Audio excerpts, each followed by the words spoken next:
Tambang ilegal di kawasan Ibu Kota Nusantara, IKN, terus menjadi perhatian pemerintah.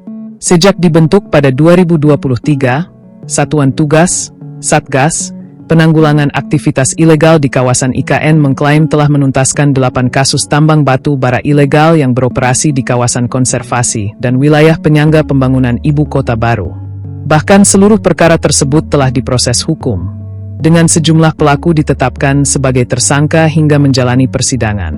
Hal ini diungkapkan langsung oleh Wakil Ketua Umum Satgas Penanggulangan Aktivitas Ilegal IKN, Irjen Pol Edgar Diponegoro, usai kegiatan rehabilitasi lahan bekas tambang ilegal melalui penanaman pohon di kawasan Tahura Bukit Soeharto, Kecamatan Samboja, Kabupaten Kutai Kartanegara, Kamis, 18 Juni 2026.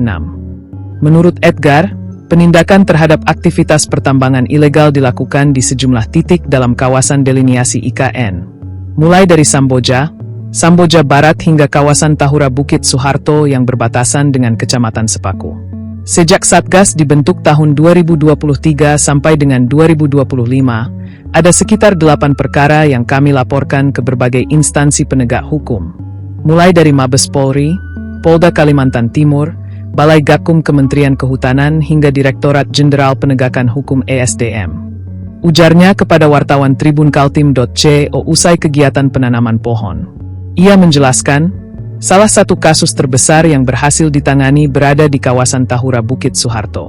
Penanganan kasus tersebut dilakukan oleh Bareskrim Polri pada 2025 setelah kawasan konservasi itu diketahui menjadi lokasi aktivitas pertambangan ilegal.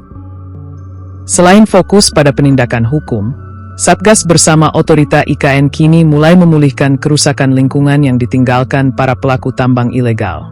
Upaya rehabilitasi dilakukan melalui penanaman berbagai jenis pohon di lahan-lahan bekas galian.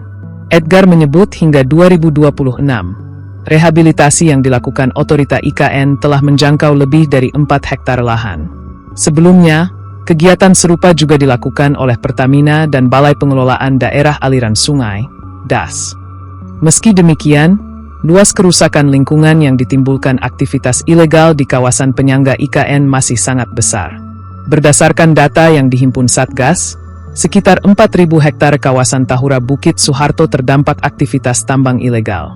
Tak hanya itu, kawasan hutan juga menghadapi ancaman lain berupa pembukaan kebun ilegal yang luasnya diperkirakan mencapai 8.000 hektar. Satgas juga sempat menangani aktivitas pemanfaatan kayu secara ilegal di kawasan Tahura. Namun menurutnya, praktik tersebut kini tidak lagi menjadi bisnis besar seperti sebelumnya. Edgar menegaskan, seluruh perkara tambang ilegal yang ditangani Satgas telah melalui proses hukum hingga tuntas. Langkah tersebut menjadi bagian dari komitmen menjaga kawasan IKN dari berbagai aktivitas ilegal yang berpotensi merusak lingkungan dan mengganggu pembangunan ibu kota baru.